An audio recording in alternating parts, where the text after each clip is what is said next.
like to do things that have a little bit of risk involved. And you know it.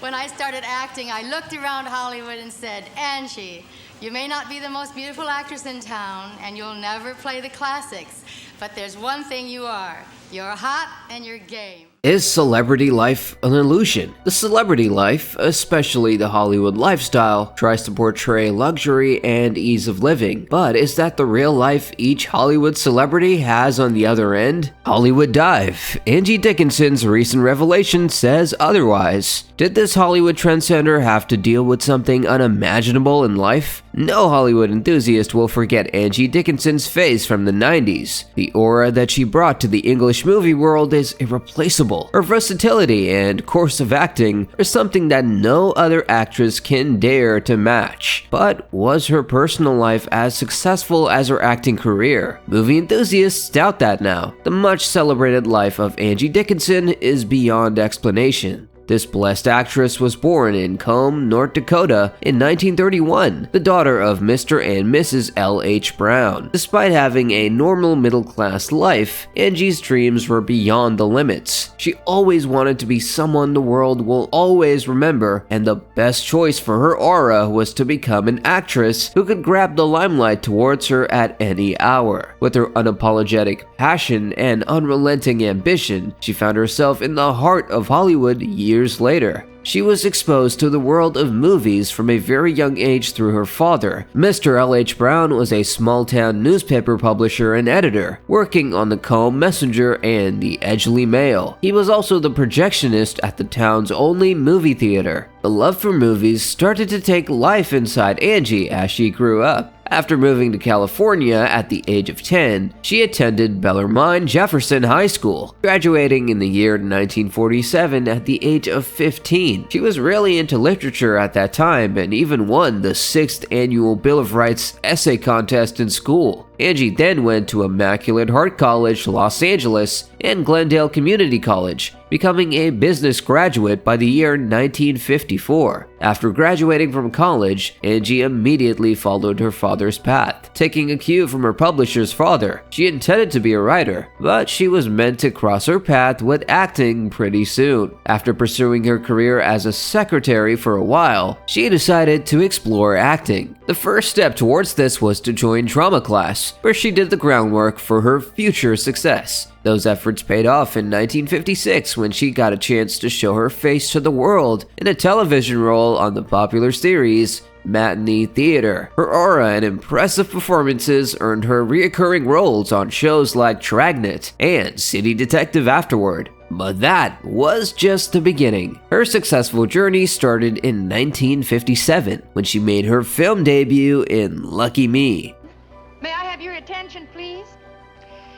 As you know, Mr. Thayer had planned to have Dick Carson, the famous composer, here tonight to present the songs from his new show. However, Mr. Carson has been unavoidably detained, and I would like to carry on for him, if I may. With your permission, Mr. Thayer. Why, of course, young lady. Go right ahead. I wanna sing like an angel and dance, dance, dance like the devil. I'll say it again, what I think of men you can't print in a book. Lucky the girl who has never been took. That character became one of the iconic roles that she played and brought her to the limelight of Hollywood through movies like Cry Terror in 1958 and Rio Bravo in 1959. Those roles only brought more fame and opportunities for Angie in both movies and television series. I've rolled drunks in every cheap saloon in this territory. I've cheated and lied my way ever since I can remember. And there's not one sin I haven't done at least once. But I loved you. You're the only clean thing that ever happened to me. You were right. You didn't make me help you. It was my own idea. It was my idea to stay here. You told me to get on that stage. I know you did. I'm glad you didn't. What? I'm glad you didn't go. What'd you have to say a thing like that for? Angie's talent and striking beauty quickly made her a sought-after actress in the acting world. Her contemporaries, Linda Evans, Nichelle Nichols, and Candice Bergen, started to feel the competition from the most iconic and rising star, Angie Dickinson. There started a healthy competition between Angie Dickinson and the rest of the actress world. Angie always wanted to challenge the beauty standards and conventional thinking that ruled the Hollywood at the time, while other actresses decided to secure their career and opportunities by blindly following those thoughts. Angie decided to think differently and act boldly. The roles that she played afterwards was also aligned to this motive. Her career skyrocketed as the 1960s began. She got prestigious roles in films that everyone dreamed of. Her work with renowned directors like John Huston and Don Siegel exponentially enhanced her image as a diverse and brilliant actor. The ladies of the US middle class started to fall in love with Angie after her legendary performance as Sergeant Leanne Pepper Anderson in the TV series Policewomen, which ran from 1974 to 1978. Ask. Why? I try to make it a habit not to get involved with the men I work with, especially the ones I ride with. Is that Crowley's rule? No, it's my rule. Policewomen solidified her reputation as a household figure and an empowered woman. The result of such recognition was countless award nominations in the early period of her career. That is where she realized that a true aspiration can certainly bring a change around you. Throughout her lengthy career, Angie displayed her versatility, seamlessly shifting between film and television, drama and comedy, and devotion to her craft. Subsequently, the 1960s became her year of success and fame.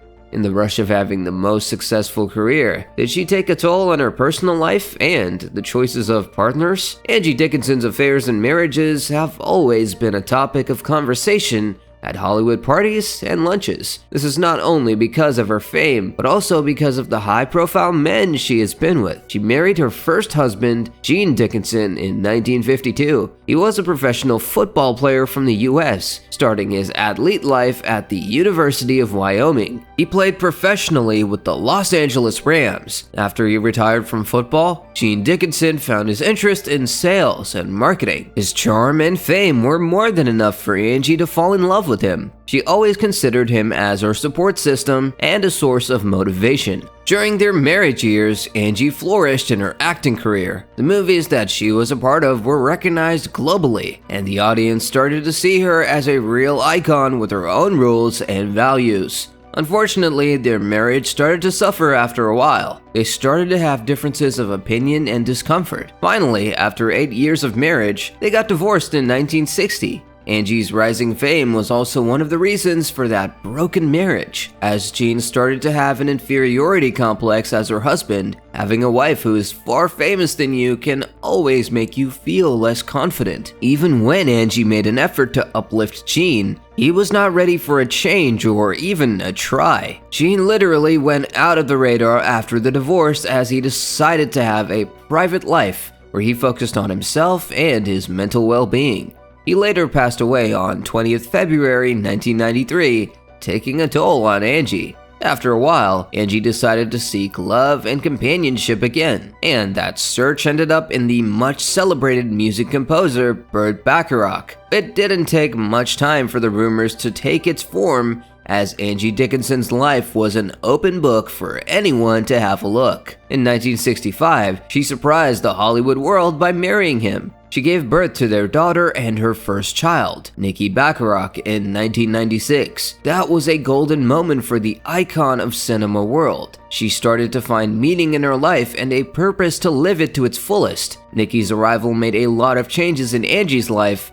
as she became more conscious of the news that comes out. She made sure that she don't leave anything for the media to brag about. That was not only for having a good image from there on, but also to provide a safe nest for her daughter to thrive. But her relationship with Burt was never meant for a happy ending. After having different choices in life, a few years later, Angie and Burt Bacharach decided to part away in 1980. Burt wanted to focus on his career, and somehow felt that Angie would be a barrier for the same. Even she was at the top of her career then. They both, I think, came back to New York and said, we've got this terrific girl. Have we got a girl for you? Something like that.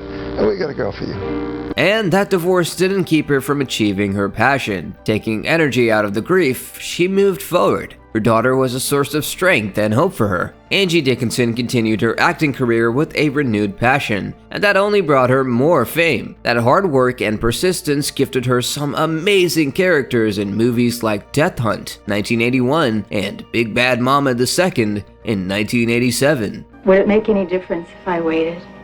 If I left now, I'd never know what it would have been like with you. You want to cash a check? Louisville, Baxter? My funds are at our local bank. Suppose I just make my own bait.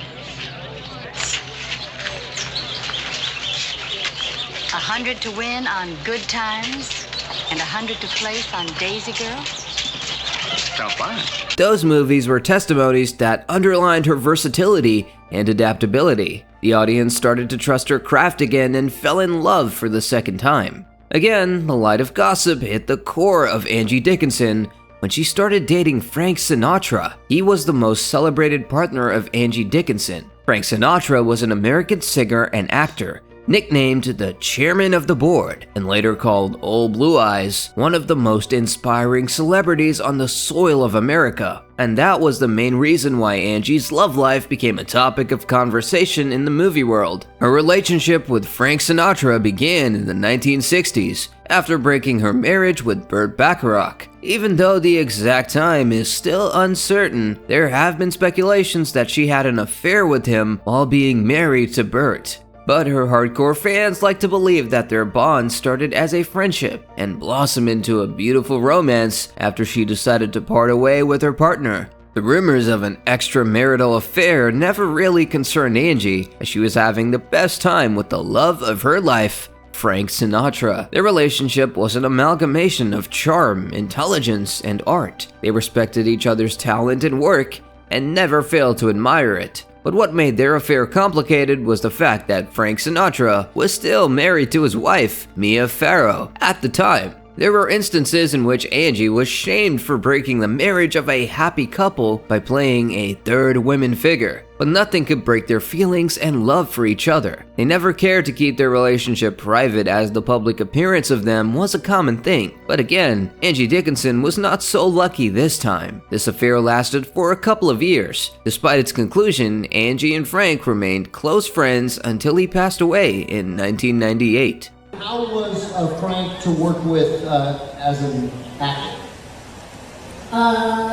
Frank was not the most fun I've ever had working with as an actor. He was a musician, so he was perfect. Musicians are perfect, you know, they have to be. But Angie was never ready to give up on her love life. Her next notable romance was with John F. Kennedy. This was a shock not only for Hollywood, but for the whole of America. They were not ready to accept the fact that the US president had feelings for a much celebrated actress like Angie Dickinson. Rumors of their affair started to take shape after she attended a private inauguration party where John F. Kennedy was present. Other participants of the party claimed to have seen them engage in intimate behavior at the party. That was more than enough for the paparazzis to build a story on their private relationship. But those claims didn't live up to the expectations, as they never appeared together in public. However, in a 1993 interview with Entertainment Weekly, Angie Dickinson admitted that while she didn't like lying, she also didn't want to address the rumors directly, hinting that there might be some truth to the speculation. That was a direct hint that her private relationship with John F. Kennedy ended in complexity. The relationship was never discussed with much enthusiasm, as no relevant incident pointed to such a bond between two of the most renowned people in the US. Angie suffered a setback after the public scrutiny she received for her relationship with John F. Kennedy, but that was not enough to wipe her out of the industry. Later romances, notably one with baseball icon Joe DiMaggio, drew much attention from the audience. While some of them saw it as a way to grab some limelight towards themselves, others considered it as a means for a rebound. After she co-starred with Kirk Douglas in the 1966 film Cast a Giant Shadow, there were rumors that she is having a relationship with him. As Angie was always known as a wanderer of romance, Hollywood didn't take much time to believe those speculations, and in a following interview she said, "Somebody gotta be there. You know, Kirk, I have known you since that picture and before, and you have always been such an exciting man. I love you and treasure our friendship." And that was a clarification for the world that what she has with Kirk is pure friendship and admiration for his personality and craft. Somebody's gotta be there. You know, Kirk, I've known you since that picture and before, and you've always been such an exciting man. And I love you and I treasure our friendship. In the middle of all those backlashes and scrutiny, she maintained her independence and individuality, refusing to be defined exclusively by her love connections. And that's what made her the real Angie Dickinson, who can inspire millions. All these relationships that became a table talk were a realization for Angie of how Hollywood and its fame work. She could realize the true color of her colleagues and their hidden agenda, and that is where she began to sail her boat. What makes this bold lady different from others is the fact that, while handling the complexity of her romantic life with grace and poise, she never gives up her ideals or autonomy for appreciation or acceptance. She made a comeback to the big screen in Brian De Palma's erotic thriller Dressed to Kill, released in 1980. For this film, she gained considerable notice, particularly for a long, silent scene in a museum before the character meets her fate.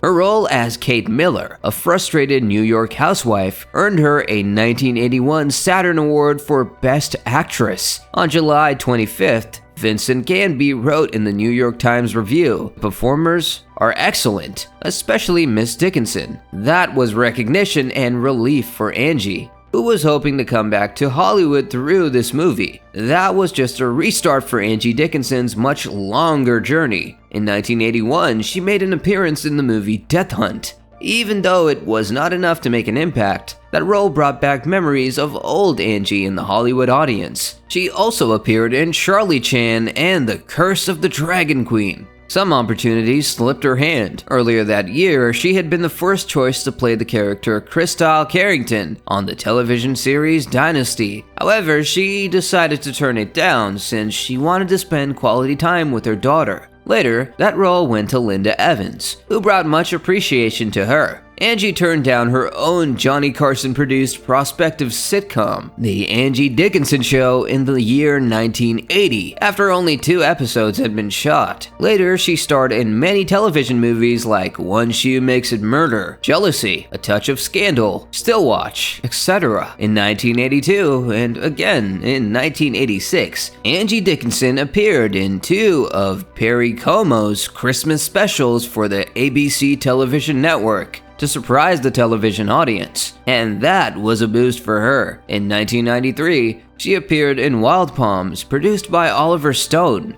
where she played the role of the sadistic, militant sister of Senator Tony Kreutzer, played by Robert Loggia. What's gotten into you? Are there other shows being developed? Well, of course there are. For me?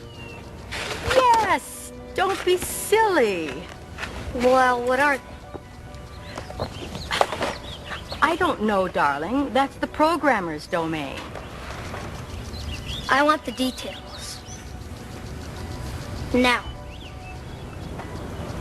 You're acting like a child.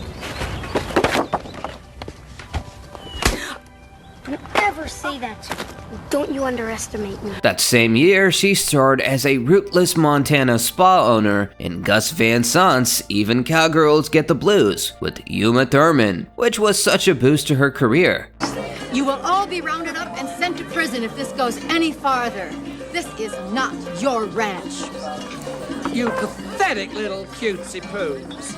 You actually believe that this exhibition of childlike melodrama is advancing the cause of freedom? Yes! You owe us. This here ranch is token payment to your disgusting exploitation. Go to your bunkhouse and stay there. Later, she played Burt Reynolds' wife in the thriller The Maddening and the mother of Rick Alio and Robert Cicchini in the National Lampoon comedy, The Dawn's Analyst. In 2009, she was presented with one of the Golden Boot Awards for her contributions to Western cinema. Angie Dickinson's Hollywood legacy culminated in 2009 with Mending Fences alongside Laura Leighton. But did she leave the same legacy in her personal life? That can be questionable at some point. The dark side of fame was not an exception for this lady. A middle-class girl who got such abundant fame in her early life was inspiring for many upcoming talents. And that same fame was the reason why her relationship and marriage were under constant surveillance, and her every move was watched and scrutinized. People always expected her to be in a certain way. They wanted her to be as bold as her characters in the movies. However, as a human being, she always had her limitations and flaws when choosing what was best for her. But the backlash that she had to take for that was a little too much at times, and that has taken a toll on her self-esteem and mental well-being many times. The pressure of being an ideal has always been a nightmare for her. In many interviews, she expressed feelings of insecurity and fear of publicity. Corporate ambitions always made it a challenge for her to balance her artistic vision and commercial appeal. Her fierce nature has always portrayed her as the villain among her contemporaries, and she was always the victim of gender attitudes that prevailed in the 1960s and 1980s. She was not ready to confine herself to physical appearance. Rather, she wanted to spread her talent in different directions. Her appearances in movies like Police Women, Dress to Kill, etc. were a step towards the same motive. Those movies allowed her to go beyond the font and show her range, regaining some of what was lost between the glitz and the screening. But what was the price for it? Boldness and the urge to make a change always came at a price. For Angie Dickinson, it was a backlash from contemporaries and the media. Every aspect of her life, from her relationships to her struggles, became fodder for the media and the public. The constant attention and influence took its toll on Angie Dickinson's mental health. She felt like she was living in an ocean surrounded by predators and had no way to escape. Constant judgments and prejudice started to scare her to death. Her every move was watched and judged, lacking privacy. She finds it difficult to maintain her identity as she struggles to distinguish between her human nature and her identity. The media always tries to dramatize the problem, especially when it comes to her love life. The media hunted her for being the most reckoned person in the US. Many of them took the matter to the level of an extramarital affair that made it look even uglier, making her an object of exploitation. Such grave scrutiny started with her marriage to Gene Dickinson, allegations of adultery and discord in the marriage, as gossip strained their relationship. It didn't take much time for the media to find conclusions for her divorce, ranging from infidelity to extramarital affairs. And that was the beginning of something even more serious. These ridiculous rumors made it difficult for her to form genuine relationships as she struggled to trust others in times of crisis. The media and people always misjudged her relationship with Frank Sinatra. Her relationship with Joe DiMaggio was also scrutinized by the media as they claimed it was her way to make a rebound. But later in an interview, she didn't hesitate to confess that Frank Sinatra was the love of her life. That confession was a shock for the Hollywood world as it came so late in her life. She said once, "Somebody gotta be there." And that search only brought her grief and pain. And at some point, it even paved the way for prejudice and misunderstandings. Media cared nothing but to scrutinize her for the relationship that she had with Frank Sinatra while he was married to Mia Farrow. At some point, he was blamed more than Frank for cheating his wife. The world thought that it was Angie who manipulated Frank to a relationship while having a family, but she was finding a safe space where she can be real and away from the public scrutiny. Such baseless claims and allegations even overshadowed her bright career and future opportunities. As just a regular guy, and you then became closer to him later in the Rat Pack days when we get to Ocean's 11. What's your impression? What do you want when people talk about Frank? What do you want people to take away as remembering about him? That he was not a regular guy. If anybody wasn't a regular guy, he did have skin and bones and arms and all that, but there was a magic there, and I'm sure all his life. And you can't explain it, you can't define it. I guess the most exciting man I've ever been with. There was a time when film houses were scared to cast Angie because of the scrutiny and backlash she was facing. Being a famous woman, patriarchal attitudes of the time reinforced the adverse effects on Dickinson's personal life. Her appearance sometimes fueled the minds of people who had conventional thoughts about women. Therefore, she faced criticism for her appearance, relationships, lifestyle choices, and whatnot. Even her dressing style was criticized by the narrow-minded people on the streets. They claimed it was her way to act rebel and challenge the system that runs the movie industry. But she always has an answer for them. I've always believed that a woman should dress for herself and not for others. I'm not trying to offend. I'm alone. Angie Dickinson's life took a turn when her daughter, Nikki Bacharach, struggled with Asperger's syndrome and passed away at the age of 40. It took a real toll on her, but it was not yet a dead end for her. Nikki was born 3 months premature in the summer of 1966. She weighed 1 pound and 10 ounces and was immediately put into ventilation where no one was allowed to touch her. But Angie, deep down in her heart, believed that Nikki will find the strength to come back to her life, and that belief took them a long way. Nikki didn't talk until she was 3, but her mother made sure that her daughter will be no less than anyone around her. Nikki did develop into an athletic kid who participated in gymnastics, horseback riding, ballet, scuba diving, and swimming and whatnot. But her autism was slowly taking a toll on her. She did fight, but not for too long. It's a pain that never truly goes away, but with time, you learn to live with it. She lived by those words. Angie had faced challenges before as an actress, but nothing prepared her for something like losing her daughter. She was not only losing a daughter, but also her biggest supporter and best friend. Angie took a 2-year break from acting after the death of her daughter. She even thought of retirement rather than a potential return to work. The amount of hatred that she got for the choices she made in her personal life was too much for her to recover, and losing her biggest supporter made her comeback much more challenging. After a while, Angie realized that she couldn't stay away from the cinema forever. She then made the discussion emerge on the big screen in 2009. She made a return through the film Mending Fences.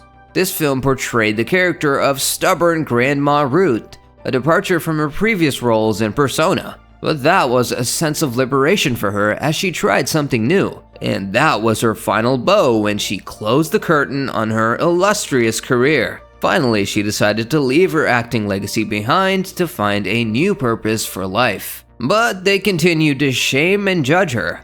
Will she stop for them someday? Angie Dickinson remains passionate and true to herself despite the challenges, cementing her legacy as a leading actress. She always said, "I've done what I wanted to do.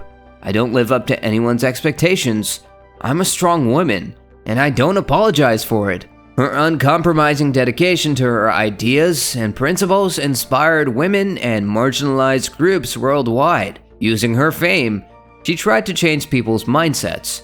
Now, at 93, she looks back on her remarkable journey with great gratitude, considering herself a fortunate lady. Now, she has devoted her life to philanthropic causes. A passionate advocate for Alzheimer's research, she established the Angie Dickinson Foundation, which has since raised millions of dollars to support Alzheimer's patients and their families. Such a noble idea was a result of her daughter's sudden death out of medical condition. She must have thought that treating people kind and lending them a helping hand might take her close to Nikki. In recognition of her contributions, Dickinson was honored with the Rough Rider Award from the state of North Dakota. Her impact on Hollywood will last forever. She will always remain the most stylish icon of the movie world who dared to challenge anyone in front of her. The way she paved the way for strong and empowered female characters in Hollywood will always break the barriers. With that note, always cherish every moment and find strength in your weaknesses. So, what do you think? Is there a fire beyond Angie Dickinson's iconic smile and fascinating charm? Do let us know in the comments. And that's all for today. And don't forget to like the video and subscribe for curious news that sprouts in the Hollywood world.